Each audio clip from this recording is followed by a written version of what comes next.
வணக்கம். இந்திய நேரப்படி மதியம் 1:30 மணி செய்திகள். முதலில் தலைப்பு செய்திகளை காணலாம். ஆபரேஷன் சிந்தூர் பற்றி விவாதம் நடைபெறும் என அறிவித்த நிலையில் மக்களவையில் எதிர்க்கட்சியினர் அமளி. முதலில் நண்பகல் வரையும் அடுத்து 1 மணி வரை என அடுத்தடுத்து அவை ஒத்திவைப்பு. இஸ்ரேல் தொடர்பான அனைத்து கப்பல்களையும் குறிவைத்து தாக்கப் போவதாக ஹவுதிகள் அறிவிப்பு. பாலஸ்தீனத்துக்கு ஆதரவாக தங்கள் ராணுவ நடவடிக்கைகளை விரிவாக்கப் போவதாக ஹவுதிகள் மிரட்டல். மருத்துவமனையில் சிகிச்சை அளித்த மருத்துவர்கள் செவிலியர்களுக்கு நன்றி தெரிவித்தார் முதலமைச்சர் மு.க.ஸ்டாலின்.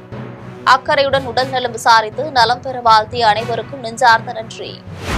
இந்தியாவில் 85 கோடி இணையவாசிகளில் 25 விழுக்காட்டினர் இணைய வழியில் பொருட்களை வாங்குவதாக தகவல்.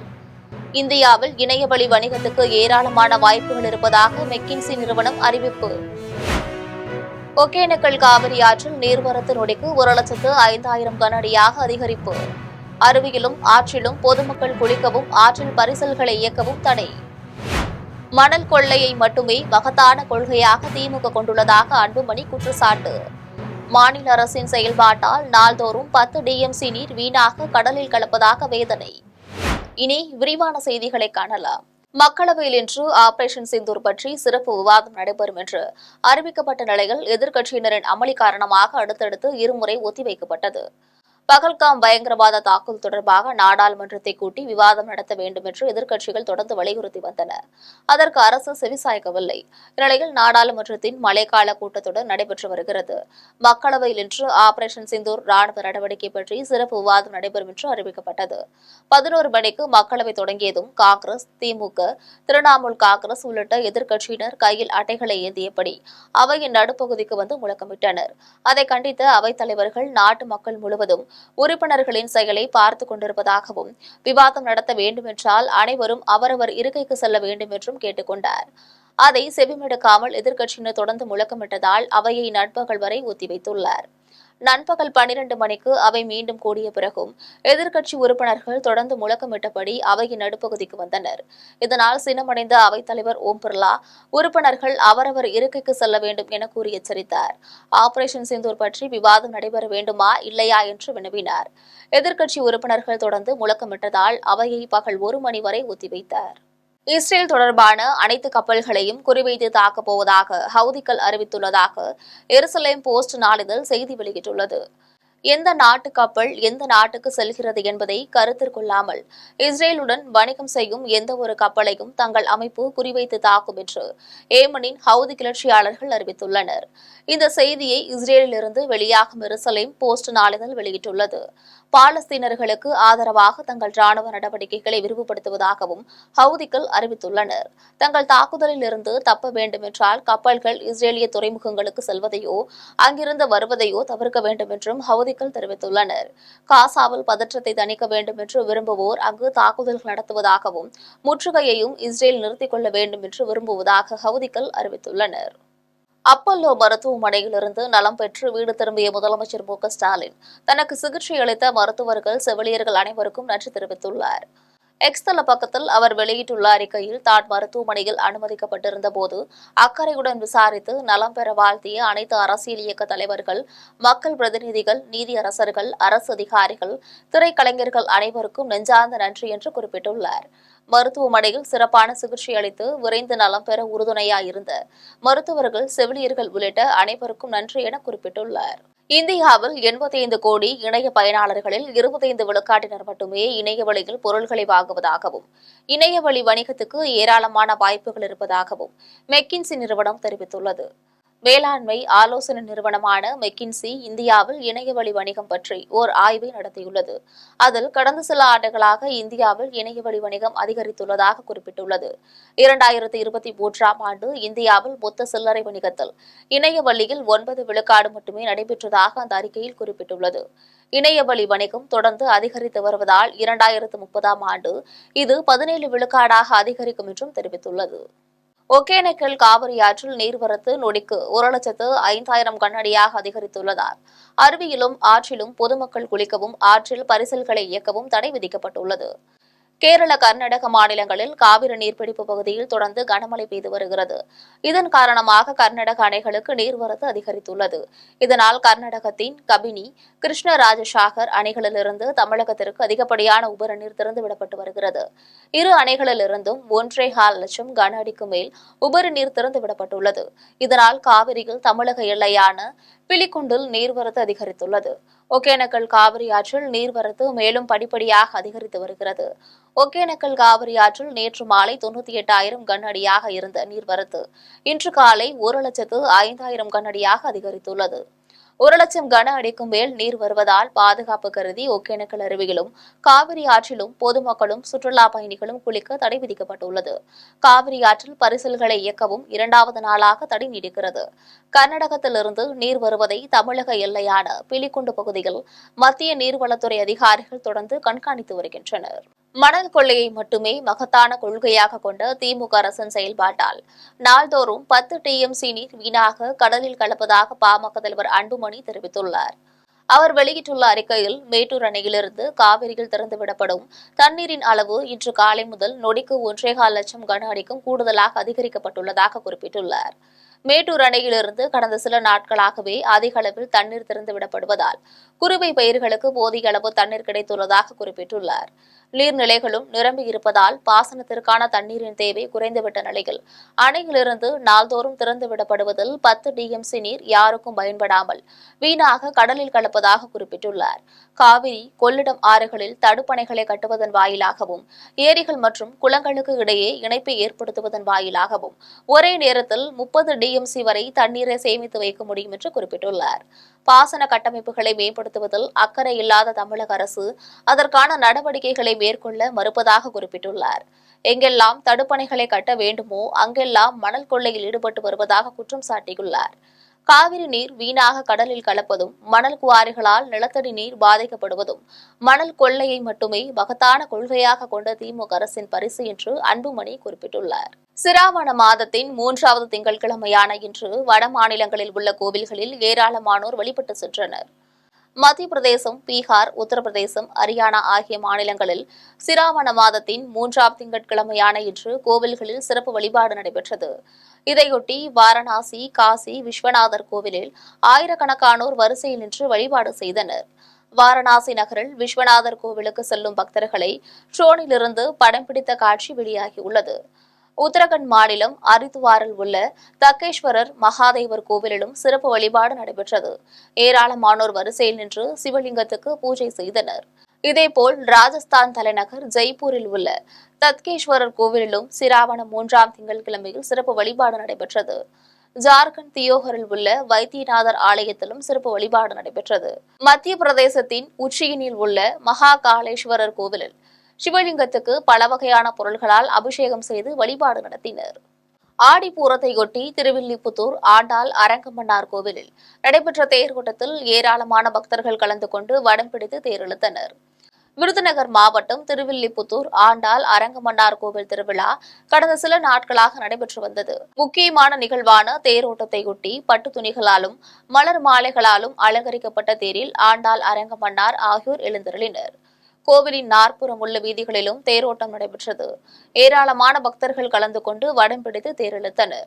உத்தரப்பிரதேசத்தின் பாராபங்கியில் கோவில் திருவிழாவில் மின்கம்பி அற்று தகர கூரையில் விழுந்ததில் மின்சாரம் தாக்கி 2 உயிரிழந்தனர்.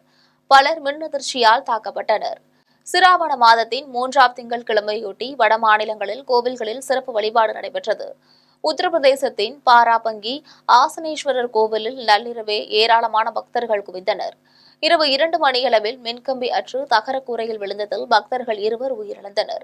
மேலும் மின் அதிர்ச்சியாலும் அப்போது ஏற்பட்ட நெரிசலில் சிக்கியும் பலர் காயமடைந்துள்ளனர். இதுகுறித்து முதலமைச்சர் யோகி ஆதித்யநாத் வெளியிட்டுள்ள செய்திக்குறிப்பில், மின் அதிர்ச்சிக்குள்ளாகி மருத்துவமனையில் சிகிச்சை பெற்று வருவோருக்கு உரிய சிகிச்சை அளிக்க ஏற்பாடு செய்யும்படி மாவட்ட ஆட்சியருக்கு அறிவுறுத்தியுள்ளார். உயிரிழந்தோரின் குடும்பங்களுக்கு 5 லட்சம் ரூபாய் வழங்கப்படும் என்று முதலமைச்சர் யோகி ஆதித்யநாத் அறிவித்துள்ளார். காஞ்சிபுரம் மாவட்டம் திருப்பெரும்புதூரில் உரிமை மீட்க தலைமுறை காக்க என்னும் பெயரிலான பரப்புரையில் பாமக தலைவர் அன்புமணி கலந்து கொண்டு பேசினார். திருப்பெரும்புதூர் தேரடி வீதியில் உரிமை மீட்க தலைமுறை காக்க என்னும் பெயரில் நடைபெற்ற பரப்புரையில் பேசிய அன்புமணி 2026 சட்டமன்ற தேர்தலில் திமுகவை வீட்டுக்கு அனுப்ப வேண்டும் என்று கூறினார். இதனைத் தொடர்ந்து திருப்பெரும்புதூர் தொகுதியில் மாபெரும் வெற்றி பெற்று அன்புமணியின் காலடியில் வெற்றியினை சமர்ப்பிப்போம் என்று காஞ்சிபுரம் கிழக்கு மாவட்ட செயலாளர் ஹரிஹரன் தெரிவித்தார். அன்புமணி சென்ற பாதையில் இருமருங்கிலும் ஏராளமானோர் கூடி நின்று மேலதாளம் முழங்க அவரை வரவேற்றனர். மாலை அணிவித்தும் பொன்னாடை போர்த்தியும் சிறப்பித்தனர். இதில் பாட்டாளி மக்கள் கட்சி நிர்வாகிகள் ஏராளமான பொதுமக்கள் கலந்து கொண்டனர். சென்னை மாதவரம் ஆவின் பால் நிறுவனத்திற்கு எதிராக மாதவரம் அலெக்ஸ் நகர் பொதுமக்கள் ஆர்ப்பாட்டத்தில் ஈடுபட்டுள்ளனர். சென்னை மாதவரம் அலெக்ஸ் நகரில் ஆவின் பால் நிறுவனத்திற்கு சொந்தமான பல ஏக்கர் நிலங்கள் அமைந்துள்ளன. இந்த நிலங்களை சுற்றி 5000த்திற்கும் மேற்பட்ட குடியிருப்புகள் உள்ளன. இந்நிலையில் அலெக்ஸ் நகரில் அமைந்துள்ள ஆவின் பால் நிறுவனத்திற்கு சொந்தமான காலி இடத்தில் 80 கோடி ரூபாய் செலவில் கழிவுநீர் சுத்திகரிப்பு நிலையமும் பயோகேஸ் தயாரிப்பு தொழிற்சாலையும் அமைப்பதற்கான பணி தொடங்கியுள்ளது. இதற்கு மாதவரம் அலெக்ஸ் நகர் மக்கள் எதிர்ப்பு தெரிவித்துள்ளனர். இங்கு கழிவுநீர் சுத்திகரிப்பு நிலையமும் பயோகேஸ் நிறுவனமும் அமைந்தால் நிலத்தடி நீர் படிப்படியாக மாசடைத்து குடிநீர் தட்டுப்பாடு ஏற்படும் என்று அவர்கள் தெரிவித்தனர். தொழிற்சாலையிலிருந்து கழிவு நீரும் பயோகேஸும் வெளியேறும் பட்சத்தில் துர்நாற்றம் வீசும் என்றும் நோய் பரவும் என்றும் பொதுமக்கள் அச்சம் தெரிவித்துள்ளனர்.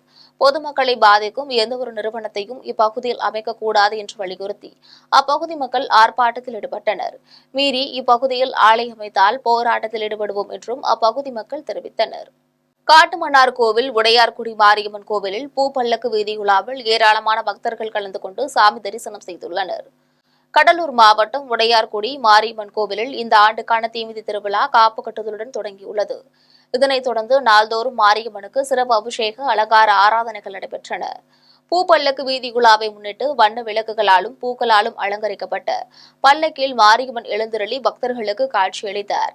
இதனைத் தொடர்ந்து கோவிலில் இருந்து பூப்பல்லக்கு புறப்பட்டு முக்கிய வீதிகள் வழியாக உலா வந்தது. இன்னிசை நிகழ்ச்சி மற்றும் வான வேடிக்கையுடன் வீதி உலா சென்று மீண்டும் கோவிலுக்கு வந்தடைந்தனர். இந்நிகழ்ச்சியில் காட்டுமன்னார் கோவில் சுற்றுவட்டார பக்தர்கள் கலந்து கொண்டு சாமி தரிசனம் செய்தனர். கடலூர் மாவட்டம் வேப்பூரில் மாற்றுத்திறனாளிகள் வாழ்வுரிமைக்கு போராடும் 5வது வட்ட மாநாடு நடைபெற்றது. வேப்பூரில் மாற்றுத்திறனாளிகள் வாழ்வுரிமைக்காக போராடும் 5வது வட்ட மாநாடு கருப்பையா தலைமையில் நடைபெற்றது. மாவட்ட செயலாளர் ஆலவந்தார், மூத்த வழக்கறிஞர் சந்திரசேகர், மாநில குழு உறுப்பினர் ரவீந்திரன், மாநில தலைவர் வில்சன் ஆகியோர் மாநாட்டில் சிறப்புரையாற்றினர். இதனைத் தொடர்ந்து மாநாட்டில் பல்வேறு தீர்மானங்கள் கோரிக்கையாக வைக்கப்பட்டன. அதில் தமிழ்நாட்டில் உள்ள மாற்றுத்திறனாளிகளுக்கு ஆந்திராவில் வழங்குவது போல் உதவித்தொகையை உயர்த்த வழங்க வேண்டும் என்று கோரிக்கை விடுத்தனர். மாற்றுத்திறனாளிகளுக்கு இலவச வீட்டுமனை பட்டா வழங்க வேண்டும் என்றும் கோரிக்கை விடுத்தனர். விழா மேடையில் வேப்பூர் வட்ட மாற்றுத்திறனாளிகள் தலைவர், செயலாளர், பொருளாளராக புதியவர்கள் பொறுப்பேற்றுக் கொண்டனர். விசுவாசம் அறக்கட்டளை மற்றும் அதிமுக சார்பில் பழனியில் 10ஆம் வகுப்பு 12ஆம் வகுப்பு தேர்வுகளில் மாவட்ட அளவில் அதிக மதிப்பெண் பெற்ற மாணவ மாணவிகளுக்கு பரிசளிப்பு விழா நடைபெற்றது. திண்டுக்கல் மாவட்டம் பழனியில் விசுவாசம் அறக்கட்டளை அதிமுக 25வது வார்டு உறுப்பினர் ஜன்னத்துல் பிர்தௌல் ராஜா முகமது ஆகியோர் சார்பில் முப்பெரும் விழா நடைபெற்றது. இந்நிகழ்ச்சியில் 12ஆம் வகுப்பு தேர்வில் மாநிலத்தில் முதலிடம் பிடித்த மாணவி ஓவியாஞ்சலிக்கு பாராட்டி பரிசு வழங்கப்பட்டது. வெள்ளிக்காசு மற்றும் பரிசு பெட்டகம், மரக்கன்றுகள் கொடுக்கப்பட்டது. இதனைத் தொடர்ந்து பழனி கல்வி மாவட்டத்தில் 10ஆம் வகுப்பு தேர்வில் முதல் 3 இடங்கள் பெற்ற மாணவ மாணவிகளுக்கு பரிசு பெட்டகங்கள் வழங்கப்பட்டன. இலங்கையில் நடைபெற்ற ஆசிய அளவிலான யோகா போட்டியில் தங்கப்பதக்கம் வென்ற மாணவிக்கு பரிசு வழங்கப்பட்டது. இந்நிகழ்ச்சியில் அதிமுக மாவட்ட பொருளாளரும் பழனி முன்னாள் சட்டமன்ற உறுப்பினருமான வேணுகோபால், முருகானந்தம், மாரியப்பன், விஜயசேகரன் ஆகியோர் பங்கேற்றனர். திண்டுக்கல் மாவட்டம் ஒட்டன்சத்திரத்தில் பல பெண்களுடன் தொடர்பில் இருந்த தலைமை காவலர் மனைவி அளித்த புகாரால் கைது செய்யப்பட்டு சிறையில் அடைக்கப்பட்டார். திண்டுக்கல் சீலப்பாடியை சேர்ந்த பார்த்திபன் பழனி காவல் நிலையத்தில் தலைமை காவலராக பணிபுரிந்து வருகிறார். இருவருக்கும் இடையப்பட்டியை சேர்ந்த வினோதினிக்கும் கடந்த ஆண்டு திருமணம் நடைபெற்றது. திருமணமான ஒரு வாரத்திற்குள் பார்த்திபனின் நடவடிக்கை சரியில்லாததால் வினோதினி கணவனின் செயல்பாட்டை கண்காணித்து வந்தார். அதில் பார்த்திபன் அடிக்கடி வாட்ஸ்அப்பில் பல பெண்களிடம் பேசுவது, ஆபாச புகைப்படங்களை வைத்திருப்பதை கண்டு அதிர்ச்சி அடைந்தார். இதுகுறித்து கணவனின் குடும்பத்தாருக்கு ஆதாரங்களுடன் கூறியபோது இரு குடும்பத்தாருக்கும் இடையே தகராறு ஏற்பட்டது. இந்த நிலையில் கணவன் குடும்பத்தார் வினோதினியை வீட்டை விட்டு விரட்டி அடித்தனர். இதுகுறித்து வினோதினி திண்டுக்கல் மாவட்ட காவல் கண்காணிப்பாளரிடம் புகார் அளித்தார். அதன் அடிப்படையில் பார்த்திபன், அவர் தாய் கண்ணம்மாள் உள்ளிட்ட 10 பேர் மீது ஒட்டன்சத்திரம் அனைத்து மகளிர் காவல் நிலையத்தில் வழக்கு பதிவு செய்து விசாரணை நடைபெற்று வந்தது. இந்த நிலையில் மனைவி வினோதினி கொடுத்த புகாரின் பேரில் பார்த்திபனை ஒட்டன்சத்திரம் மகளிர் காவல் நிலைய ஆய்வாளர் பேபி தலைமையிலான போலீசார் கைது செய்து திண்டுக்கல் சிறையில் அடைத்தனர். தஞ்சாவூர் மாவட்டம் புனல்வாசலில் உலக தாத்தா பாட்டியர் நாளையொட்டி ஊர் மக்கள் ஒன்று கூடி முதியோர்களுக்கு விழா எடுத்து சிறப்பித்தனர். பட்டுக்கோட்டை அருகே உள்ள புனல்வாசலில் உலக தாத்தா பாட்டியர் நாளையொட்டி பாட்டு பாடியும் கும்மியடித்தும் அவர்களை ஊக்கப்படுத்தினர். குடும்ப வளர்ச்சிக்கு பெரிதும் உறுதுணையாக விளங்கும் தாத்தா பாட்டிகளை மதித்து போற்ற வேண்டும். தாத்தா பாட்டிகளின் மன இறுக்கத்தை போக்குவதற்கு அவர்களிடம் அன்புடன் நடந்து கொள்ள வேண்டும் என்று பங்கு தந்தைகள் எடுத்துரைத்தனர். ஊர் மக்களே ஒன்று திரண்டு உலக தாத்தா பாட்டியர் நாளை கொண்டாடி அவர்களை மகிழ்வித்தனர். கோவை ஆர்எஸ்புரத்தில் ஜெகநாத் ப்ராப்பர்ட்டி சார்பில் சிவபெருமானுக்கு நடைபெற்ற ருத்ராபிஷேகத்தில் ஏராளமான பக்தர்கள் கலந்து கொண்டனர். கோவை ஆர்எஸ்புரத்தில் ராஜஸ்தானி சங்க அரங்கில் மகா ருத்ராபிஷேகம் பூஜைகளும் 1,00,000 ருத்ர ஜப பாராயணமும் நடைபெற்றன. ருத்ராபிஷேகத்தை ஜெகநாத் ப்ராப்பர்ட்டிஸ் குரோசோ நிறுவனம், கியா ஸ்டுடியோ கிச்சன், வார்ட்ரோப்ஸ் ஆகியோர் இணைந்து நடத்தினர். இந்த ருத்ராபிஷேகத்தில் நாட்டின் அனைத்து ஆறுகளிலிருந்து கொண்டுவரப்பட்டுள்ள புனித நீர், பசும்பால், தயிர், இளநீர், பஞ்சாமிர்தம், பன்னீர், திருமஞ்சனம், சந்தனம், பழச்சாறு, திருநீறு, தேன், நெய் ஆகிய பொருள்களை கொண்டு அபிஷேகம் நடைபெற்றது. மேடையில் வைக்கப்பட்டிருந்த சிவலிங்கத்திற்கு ஆயிரக்கணக்கான பக்தர்கள் பரவசத்துடன் அபிஷேகம் செய்தனர். நிகழ்ச்சியின் இறுதியாக மலர் அலங்காரம் செய்யப்பட்டு தீபாராதனை நடைபெற்றது. இதனைத் தொடர்ந்து பக்தர்கள் அனைவருக்கும் பிரசாதம் வழங்கப்பட்டது. காஞ்சிபுரம் மாவட்டம் உத்தரமேரூரில் கடன் தொல்லையால் இளைஞர் தூக்கு போட்டு தற்கொலை செய்து கொண்டது குறித்து காவல்துறையினர் தீவிர விசாரணை மேற்கொண்டனர். காஞ்சிபுரம் மாவட்டம் உத்தரமேரூரை சேர்ந்த ராஜா என்பவர் மனைவி குழந்தைகளுடன் வசித்து வந்தார். வாடகை கார் ஓட்டுநரான இவர் மாத தவணை மூலமாக 2 கார்கள் வாங்கியுள்ளார். இதனைத் தொடர்ந்து சில மாதங்களாக வாங்கிய கடனை திருப்பிக் கொடுக்க முடியாமல் மனவேதனையில் இருந்துள்ளார். இந்நிலையில் வீட்டில் யாரும் இல்லாத நேரத்தில் ராஜா தூக்கு போட்டு தற்கொலை செய்து கொண்டார். தகவல் அறிந்து வந்த காவல்துறையினர் ராஜாவின் சடலத்தை மீட்டு கூராய்வுகளுக்காக செங்கல்பட்டு அரசு மருத்துவமனைக்கு அனுப்பி வைத்தனர். இதுகுறித்து வழக்கு பதிவு செய்த காவல்துறையினர் விசாரணை மேற்கொண்டு வருகின்றனர். கோவையில் வைட்டஸ் அகாடமி சார்பில் நடைபெற்ற கராத்தே போட்டியில் சென்னை ஃபியூச்சர் சாம்பியன் அகாடமி சார்ந்த மாணவ மாணவிகள் பதக்கம் வென்று சாதனை படைத்தனர். கோவையில் வைட்டஸ் அகாடமி சார்பில் 7வது சர்வதேச கராத்தே போட்டிகள் நடைபெற்றன. இதில் சிங்கப்பூர், மலேசியா, தாய்லாந்து உள்ளிட்ட பல்வேறு நாடுகளிலிருந்து போட்டியாளர்கள் பங்கேற்றனர்.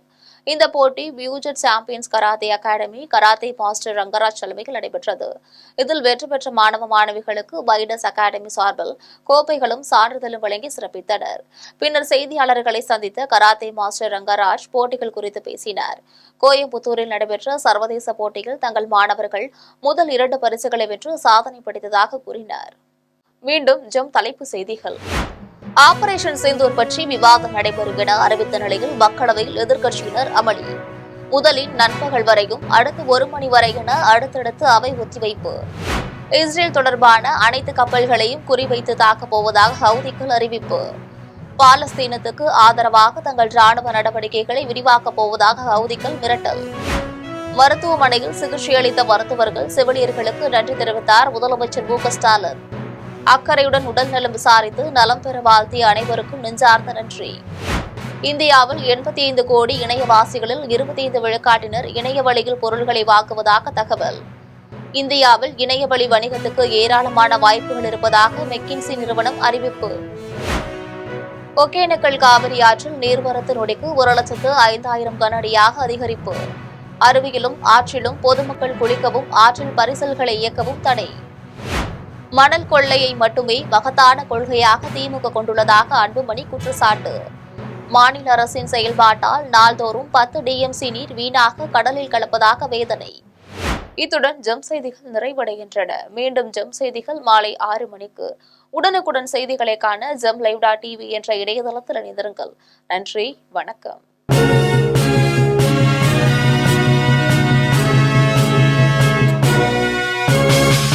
உடனுக்குடன் அப்டேட் தெரிந்து கொள்ள ஜெம் டிவி தமிழ் ஆப்பை இன்ஸ்டால் செய்யவும்.